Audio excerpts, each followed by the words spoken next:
So student, now we will start our next topic. It is also from the paper number 3. Okay, it's from paper number 3, unit number 4, topic 4.3, that is prawn culture. Okay, in prawn culture we are going to study about its life cycle and breeding. So let's start the introduction. The prawn culture is an aquaculture business designed to raise and produce the prawn. What is the prawn culture?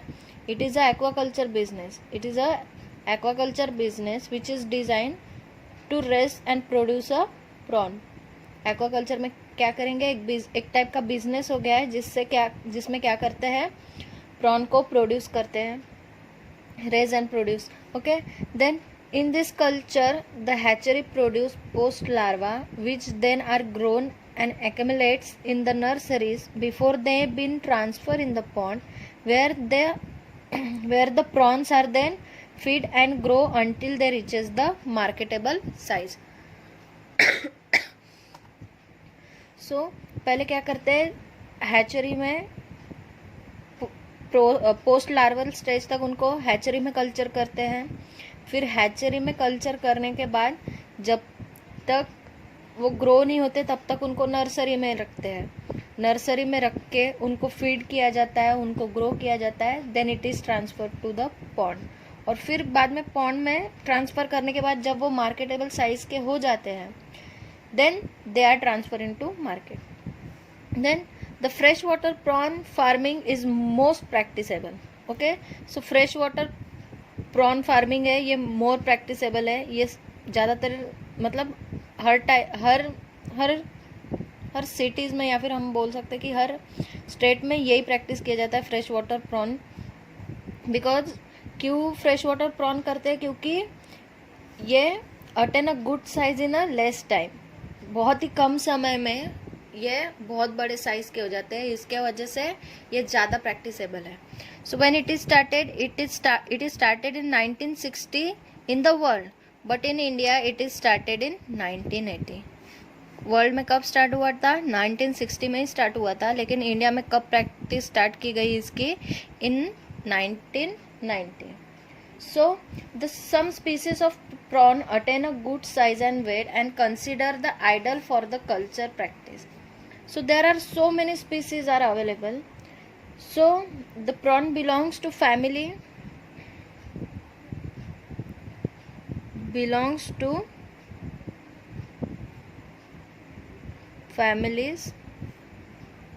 that is, first one is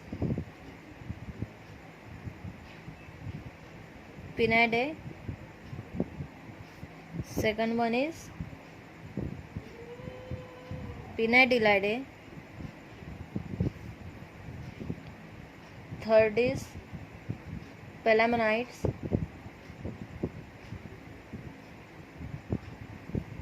fourth one is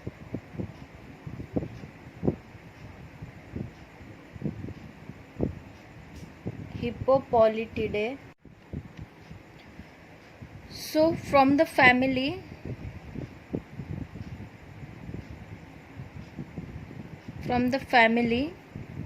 Pelamonites,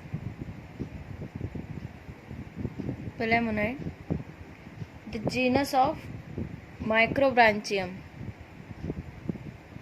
Genus is Microbranchium is very suitable for this prawn culture. Okay, from the family Pelamonidae, the genus Microbranchium is more suitable for this culture. So the main species are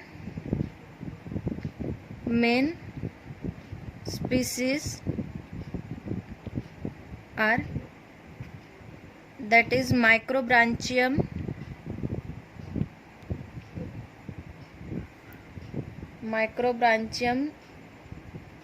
rosenbergi. Okay, Microbranchium rosenbergi. Then the Microbranchium malcolsomi,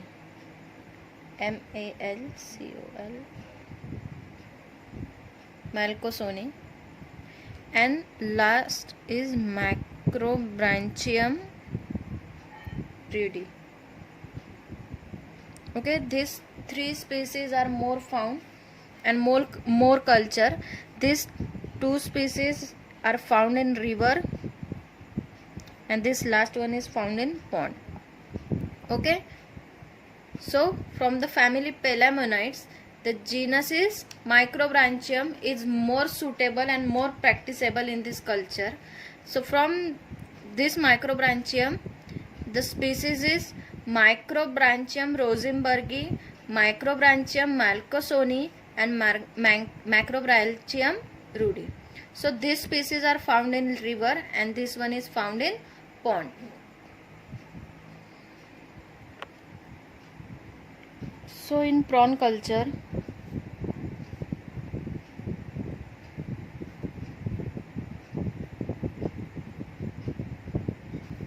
this culture is done by the three ways. That is, first one is extensive technique, second one is semi-intensive technique, and the third one is intensive technique. So now in extensive technique,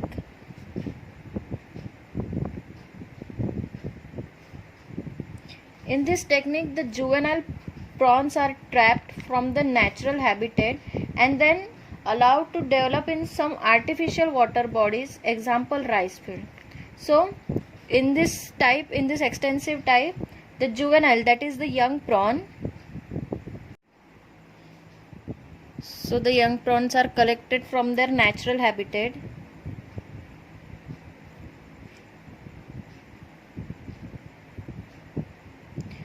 collected and trapped from the natural habitat and then developed in artificial water bodies.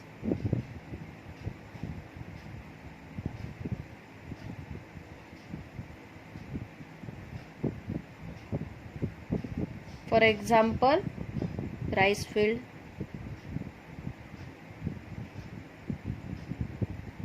Okay, extensive technique में क्या करते हैं कि जो young prawn होते हैं उनको उनके नेचुरल हैबिटेट से ट्रैप करके कलेक्ट करके उनको आर्टिफिशियल वाटर बॉडी में ट्रांसफर करते हैं. अब आर्टिफिशियल वाटर बॉडीज यानी राइस फील्ड, सपोज ये राइस फील्ड है तो यहाँ पे क्या करते हैं, जो इतने एरिया में होता है यहाँ पे राइस फील्ड किया जाता है, इतने एरिया में राइस फील्ड किया जाता है और इतने एरिया में पानी, जैसे नाले होते हैं ना वैसे यहाँ पे पानी डाल देते हैं और यहाँ पे प्रॉन कल्चर करते हैं. तो क्या होता है कि ये जो राइस फील्ड है, फिर यहाँ से जो प्रॉन है अगर उनको फूड खाना होगा तो ये यहाँ से नेचुरली राइस फील्ड का फूड खा के फिर डेवलप करके फिर उनको मार्केट में बेचते हैं. तो ये टाइप का कल्चर एक्सटेंसिव कल्चर में किया जाता है, एक्सटेंसिव टाइप में. Then the next one is semi intensive technique.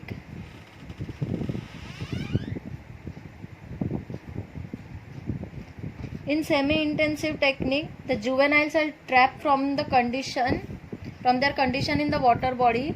Required size prawn are then collected for the market. अब सेमी इंटेंसिव टेक्निक में क्या करते हैं, डायरेक्ट जो उनका नेचुरल हैबिटेट है उनको नेचुरल हैबिटेट से ही जितने साइज के चाहिए उतने साइज के कलेक्ट करके according to the size direct उनके नेचुरल हैबिटेट से कलेक्ट करके मार्केट में बेच देते हैं.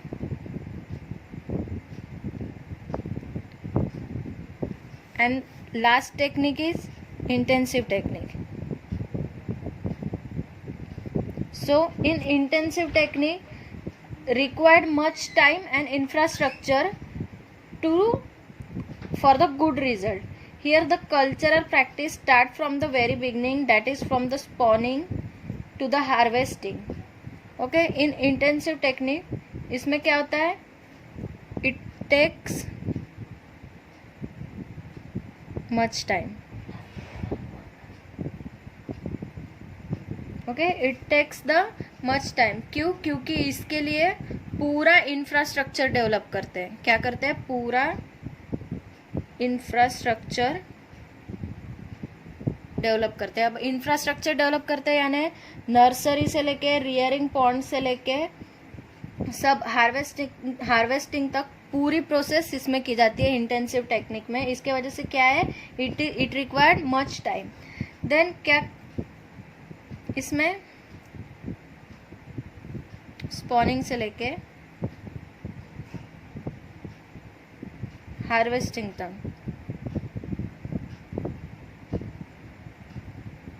पूरी प्रैक्टिस इंटेंसिव कल्चर में। So for this intensive technique it requires the careful regulation and monitor, क्योंकि ये पूरा इसमें भी हम क्या कर रहे हैं, पूरा नेचुरल हैबिटेट प्रोवाइड कर रहे हैं इसमें भी, ठीक है। राइस फील्ड में ग्रो कर रहे हैं, उनको खाना वगैरह या राइस फील्ड से मिल रहा है। फिर सेमी इंटेंसिव टेक्निक में जितने साइज के हमको चाहिए उतने साइज के हम लोग डायरेक्ट वाटर बॉडी से कलेक्ट करके मार्केट में बेच रहे हैं। लेकिन इंटेंसिव टेक्निक में स्पॉनिंग से लेके हार्वेस्टिंग पूरा हम आर्टिफिशियली करने वाले, खुद से करने वाले हैं। नेचुरल हैबिटेट नहीं है, इसलिए इसके वजह से इसको ज़्यादा रेगुलेशन एंड मॉनिटरिंग लगेगा।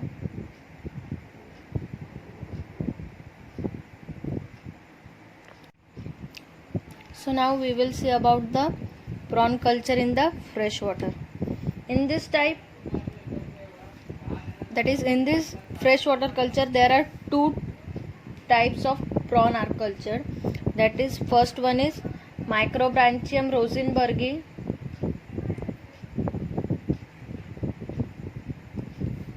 It is also called as the giant freshwater prawn.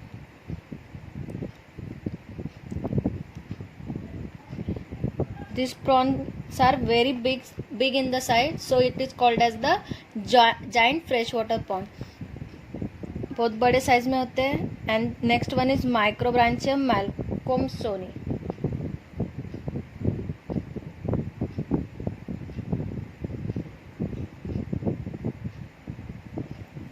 It is also called as the monsoon river prawn.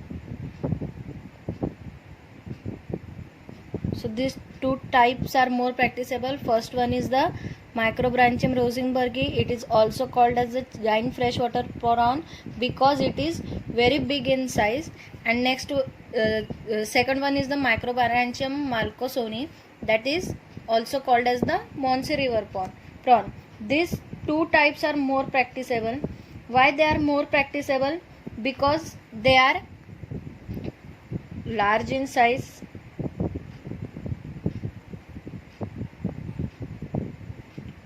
they grow very fast, and excellent food value,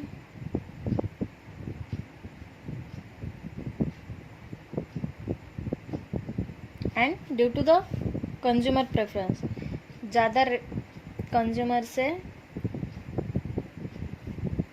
ज़्यादा प्रेफर किया जाता है. इसके वजह से they are large in size, fast growth, excellent food value and consumer preference. इसके वजह से ये दो टाइप्स ज़्यादा प्रैक्टिस किए जाते हैं. Now there distribution.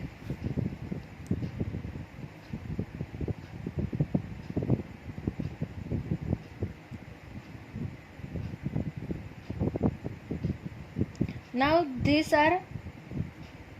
freshwater prawns are more found in the tropical region and subtropical.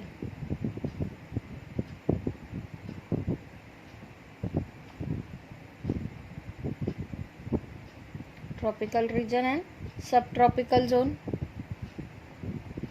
they are more found. In nature, they migrate to the estuarine zone for the breeding and the juvenile migrate back to the freshwater. अब जब उनको breeding करना रहेगा,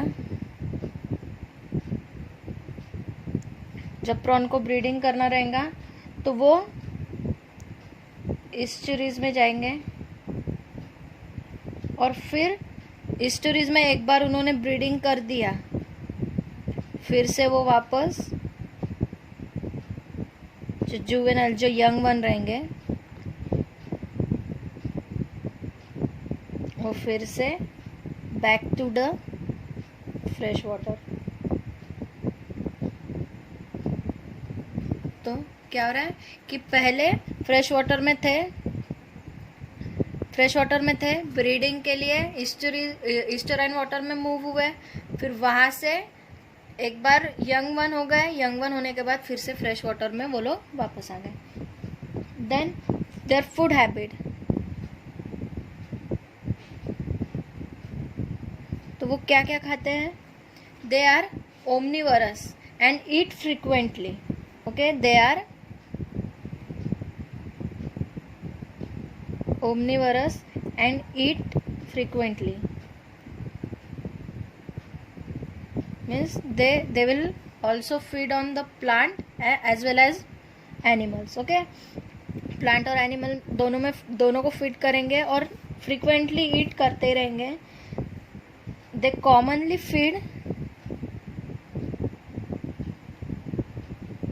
commonly feed on aquatic worm के ऊपर feed करेंगे, insect and their larvae and small size Mollusca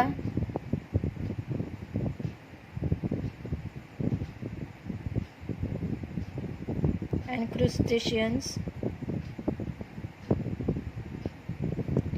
and many other things. And they also feed on the aquatic plant,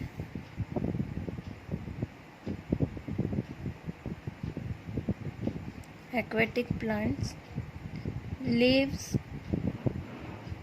stems, etc.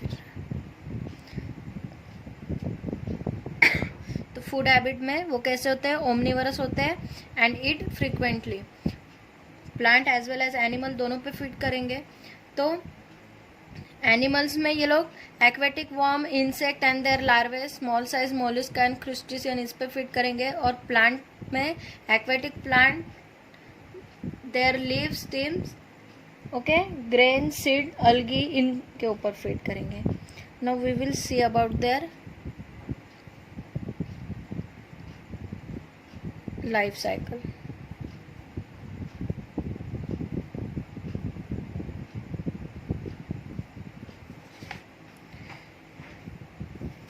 So their life cycle include 4 distinct phases.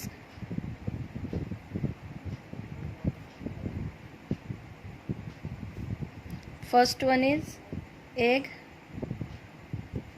second one is larvae, third one is post larval stage, and the last one is adult stage. Their life cycle consists of 4 distinct stages: egg, larvae, post larval stage and adult. So the species of Microbranchium, the 2 species Rosenbergi and Microbranchium malcosomi, ये 2 जो है ये fresh water species है। तो ये कब mature होते हैं? इन 5 to 7 मंथ में ये फुल्ली मैच्योर, सेक्सुअली मैच्योर्ड हो जाते हैं।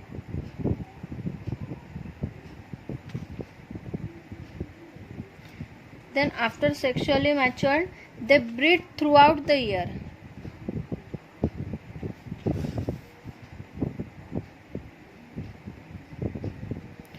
थ्रू आउट द ईयर ये ब्रीड करते हैं। देन अब कॉपुलेशन किन के बीच में होता है? Means mating, copulation sexually matured female और सॉरी सेक्सुअली मैच्योर्ड मेल और सेक्सुअली मैच्योर्ड मेल और माउल्टेड फीमेल के बीच में होता है, ठीक है, माउल्टेड फीमेल के बीच में। सो माउल्टेड यानी क्या होता है कि एक प्रोसेस होती है एसिडाइसिस, ओके। एसिडाइसिस नॉर्मली स्नेक में देखा जाता है कि वो अपनी खाल निकालते हैं, तो ये जो प्रोसेस होती है शेडिंग ऑफ द स्किन, इसको बोलते हैं एसिडाइसिस। तो जब उनकी स्किन जब एक बार शेड हो जाती है, उसके बाद फीमेल और सेक्सुअली मैच्योर्ड मेल के बीच में मेटिंग होती है। तो मेटिंग के बाद after mating female will lay their egg, lay their egg, female will lay their egg, started lay eggs in 5 to 6 hours of mating। Female egg ले करेंगी, फिर फीमेल एग ले करने के बाद मेल क्या करेगा, उसको फर्टिलाइज करेगा, मेल फर्टिलाइज करेंगे, फिर fertilize eggs, fertilize the eggs by attaching their sperm, attaching their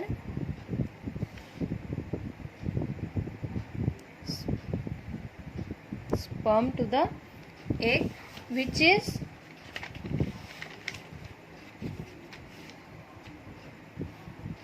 is to the exterior of the female body. So after mating, after 5 to 6 hours the female will lay the egg। Female जैसे egg lay करेंगे तो male उसको fertilize करेंगे by attaching their sperm to the exterior surface of the female body.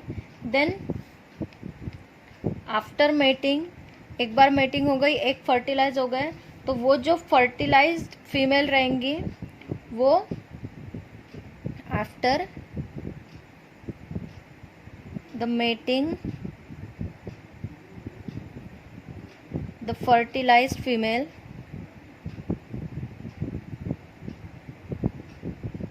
will descend, fertilized female will descend to the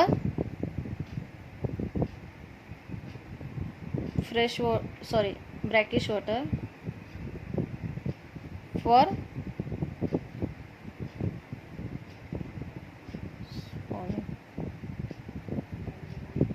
एक बार female fertilise हो गई, fertilise होने के बाद फिर वो ब्रैकिश वाटर में स्पॉनिंग के लिए चली जाएंगी।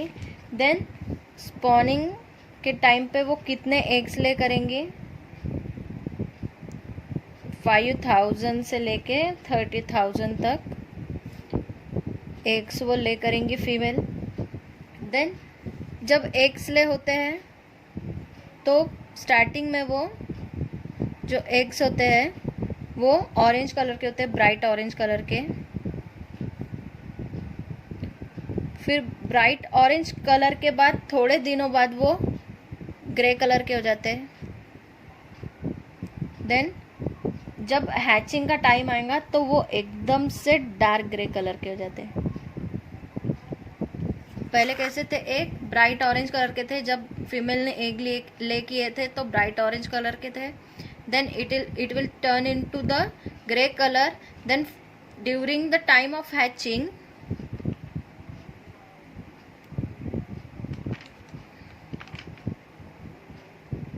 they will turn into the dark gray color.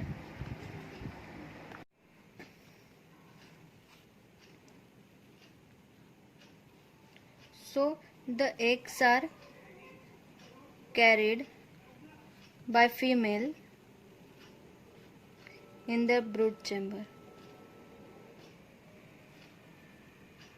जो एग्स जो होते हैं वो कहाँ फीमेल कैरी करेंगी, उनके ब्रोड चेम्बर में for 15 to 25 days। Okay, for 15 to 25 days वो लोग फीमेल ब्रूड चेम्बर में उनके एग कैरी करके रहेंगी.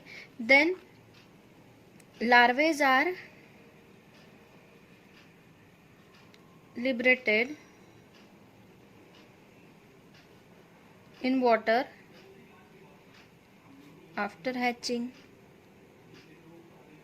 जो फीमेल एग कैरी करके रहेंगी, बाद में जब आफ्टर हैचिंग वो लार्वे लिबरेट कर देंगे इन द वाटर में. Then larva passes through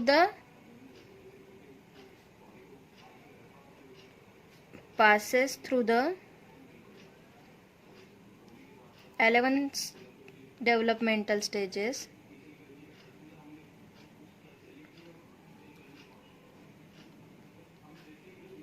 Before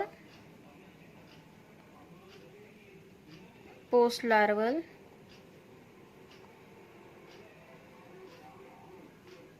stage. Larva जो है वो कितने 11 डेवलपमेंटल स्टेज पासेस करेगा पोस्ट लार्वल स्टेज जाने से पहले. Then the larvae are प्लांटोनिक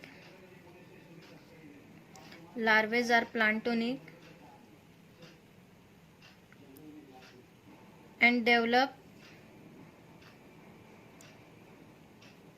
in 3 to 6 week. 3 से 6 वीक में जो लार्वे है वो डेवलप हो जाएंगे और प्लांटोनिक रहेंगे. जो पानी में छोटे छोटे जो कीड़े होते हैं वो खाएंगे. Then the post larval stage.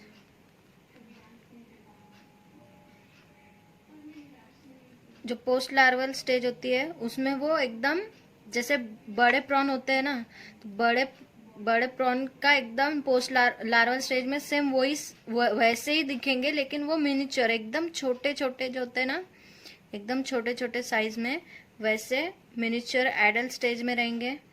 And they will crawl करेंगे. वो स्विमिंग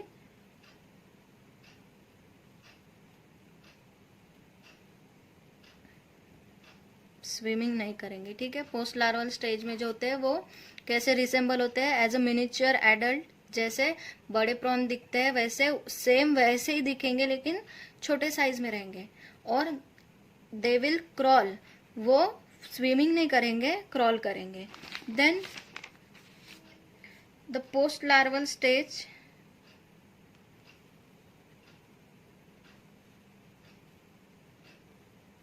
जब पोस्ट लार्वल स्टेज में आ जाएंगे तो फिर वो माइग्रेट करना स्टार्ट कर देंगे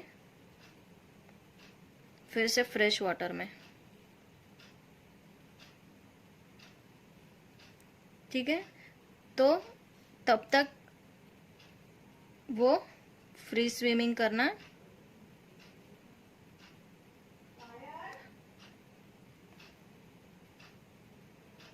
स्टार्ट कर देंगे.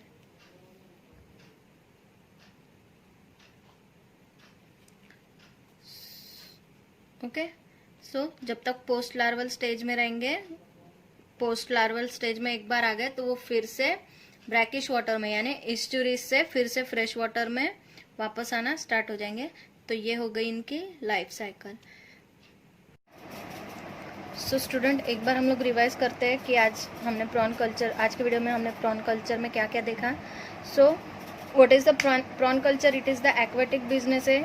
ये this is a one type of aquatic business जिसमें हम प्रॉन को रेज और प्रोड्यूस कर रहे हैं. Then in this culture the hatcheries are produced for the post larval stage where they are growth and accumulate in the nurseries before being transferred into the pond where the prawns are feed and growth. ठीक है. Hatchery produce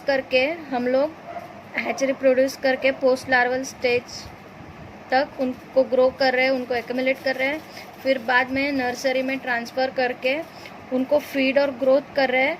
फिर nursery के बाद हम लोग उनको फिर से पॉन्ड में ट्रांसफ़र कर रहे हैं until they reaches to the, जब तक वो मार्केटेबल साइज तक नहीं पहुंच जाते तब तक उनको पॉन्ड में ग्रो कर रहे हैं. Then the freshwater prawn farming is a more practicable. अब freshwater prawn क्यों more practicable है? Because the good size because they attain the good size in a less time. बहुत कम समय में वो बहुत ज़्यादा बड़े हो जाते हैं, उसके वजह से freshwater prawn farming की जाती है. ये स्टार्ट कब हुआ था? इन 1960 में. पूरे वर्ल्ड में स्टार्ट हुआ था, बट इंडिया में स्टार्ट इन 1990 में हुआ. सो फिर इसके फैमिली के बारे में देखे थे. 4 फैमिलीज़ है, that is Penacidae, Penadilidae, then Pelamonites and Hypopolitidae. ये 4 इसकी फैमिली है. तो ये 4 फैमिली में से ये जो Pelamonites है, these are commonly found in India or every part of the world. These species are more practicable. So the family belongs to Pelamonidae of the genus Microbranchium. They are more suitable for this prawn culture. So Microbranchium के 3 species है. First है Microbranchium rosenbergi, second is the Microbranchium malcosoni, third is the Microbranchium rudi. So these 2 species, rosenbergi and malcosoni, are the river species and rudi is the pond type. So फिर इसके बाद में हमने देखे prawn culture 3 veg में किए जाते हैं. एक एक्सटेंसिव है, next one is the semi intensive and last is the intensive technique. ये 3 वेज में प्रॉन कल्चर किया जाता है. तो एक्सटेंसिव टेक्निक में क्या करते हैं कि जो यंग प्रॉन होते हैं उनको कलेक्ट करके उनके नेचुरल हैबिटेट से, that is the fresh water, उनको डायरेक्ट फ्रेश वाटर से कलेक्ट करके उनको ऐसे आर्टिफिशियल फील्ड में रखते हैं, वाटर बॉडीज़ में. जैसे कि फॉर एग्जांपल राइस फील्ड. ये सपोज राइस फील्ड है, तो राइस फील्ड में अगर यहाँ पे हमने राइस ग्रो किया है और यहाँ पे हम नाले के जैसा पानी, यहाँ पे पानी होता है, तो यहाँ पे हम लोग ये जो यंग प्रॉन है इनको यहाँ रख देंगे. तो उनको क्या होगा, एक नेचुरल टाइप का फूड यहाँ से ही वो खाएंगे और यहाँ पे ही पूरा डेवलपमेंटल होगा इन द एक्सटेंसिव टेक्निक में. Then in semi intensive technique हम लोग उनके नेचुरल हैबिटेट में ही रख रहे हैं. जब तक वो वहाँ ग्रो नहीं होते, मार्केटेबल साइज हमको जितना साइज अकॉर्डिंग चाहिए, छोटे बड़े डायरेक्ट हम लोग वहाँ से कलेक्ट करके नेचुरल हैबिटेट से कलेक्ट करके मार्केट में बेच रहे हैं. बट इन इंटेंसिव टेक्निक ये ज़्यादा टाइम लेती है, क्योंकि इनके लिए हम नर्सरी से लेके पॉन्ड से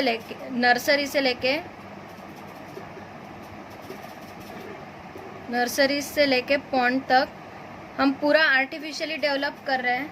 आर्टिफिशियली डेवलप करके from spawning to their hatching, पूरी डेवलपमेंट उनकी यहीं पे कर रहे हैं, regulation and through the regulation and the monitoring. Okay. Then in the prawn culture of fresh water, this 2 species, rosenbergi and malcosoni, they are more practicable. Why they are more practicable? Because they are large in size, fast to grow, excellent in food value and consumer preference. इसके वजह से ये 2 species ज़्यादा fresh water में culture की जाती है. Then how they are distributed? They are distributed in the tropical and sub tropical zone. For the breeding के लिए पहले वो फ्रेश वाटर में थे. फ्रेश वाटर में मेटिंग करने के बाद एग लाई करने के लिए इस्चुरीज में गए. इस्चुरीज में जाने के बाद जब तक वो यंग नहीं हुए तब तक इस्चुरीज में थे. फिर एक बार यंग डेवलप हो गए तो फिर से वो फ्रेश वाटर में वापस आ गए. देन देयर फूड हैबिट, उनकी फूड हैबिट कैसे है? They eat both plants and animals, so they are called as the omnivorous and eat frequently. दिन भर वो खाते ही रहेंगे. Then how they are feed? They are feed on the aquatic worms, insect and their larvae and small sized mollusca and crustacean, aquatic plant and leaf and their stems, etc. Now about their life cycle. Life cycle consists of the 4 distinct phases, that is the egg, larva, post larva stage and adult. इसके जो 2 species है, rosenbergi and malcosoni, ये sexually matured कब होते हैं? Within 5 to 7 month में ये sexually matured हो जाते हैं और they breed throughout the year वो ब्रीड करेंगे. So when they will start mating when the male is sexually matured and female started moulting. Okay. So female जब male sexually matured रहेगा और female molted female रहेंगी, जब उसकी इडाइसिस ये complete हो जाएंगी उसके बाद वो कॉपुलेशन करेंगे। कॉपुलेशन के बाद female will lay their eggs in 5 to 6 hours after mating. Then male will fertilize it by attaching their sperm to the interior surface of the female body. Then after female एक बार mating हो गया, mating होने के बाद वो spawning करने के लिए फिर इश्चुरीज में ट्रांसफ़र होंगी, यानी ब्रैकिश वाटर में जाएंगी। ब्रैकिश वाटर में जाने के बाद वो कम से कम वहाँ पे 5000 से लेके 5000 से लेके 30,000 एग्स वो ले करेंगी। तो जब एग ले करेंगी तो पहले वो ब्राइट ऑरेंज कलर के होंगे, थोड़े दिनों बाद वो ग्रे कलर के हो जाएंगे, और जब उसका हैचिंग का टाइम आएगा तो वो एकदम डार्क ग्रे कलर के हो जाएंगे। और फीमेल जो है वो एग कहाँ कैरी करेंगी, उसके ब्रूड चेम्बर में एग करेंगी। कितने दिन के लिए? 15 से 25 दिन के लिए वो एग ले करेंगी ब्रूड चेम्बर में। फिर हैचिंग के टाइम पे वो क्या करेंगी, वाटर में लिबरेट कर देंगी उसके एग जब लार्वे हो जाएंगे। Then larvae will passes through the 11 developmental stages before the post larval stage. Post larval stage में जाने से पहले उनका जो लार्वा है वो 11 डेवलपमेंटल स्टेजेस से पास होगा। देन जो लार्वे रहेंगे वो प्लांटोनिक रहेंगे, जो पानी में जो छोटे छोटे कीड़े हैं उन पे फीड करेंगे। फिर वहाँ वो कितने दिन तक डेवलपमेंट करेंगे? अबाउट 3 to 6 वीक तक वहाँ डेवलप होंगे। देन पोस्ट लार्वल स्टेज में वो कैसे दिखेंगे? जैसा बड़ा प्रॉन दिखता है सेम वैसे ही दिखेंगे, लेकिन इन द मिनिचर साइज, थोड़े छोटे साइज में, लेकिन as a big one look. ठीक है, तो पहले वो क्रॉल करेंगे। जब ये मिनिचर एडल्ट में होंगे तो ये साइज में होंगे, तब पोस्ट लार्वल स्टेज में होंगे तब वो क्रॉल करेंगे, ना कि स्विम करेंगे। देन एक बार अगर पोस्ट लार्वल स्टेज पास हो गई, फिर उसके बाद वो फिर वापस माइग्रेट करेंगे in the fresh water, that is estuaries से फिर से फ्रेश वाटर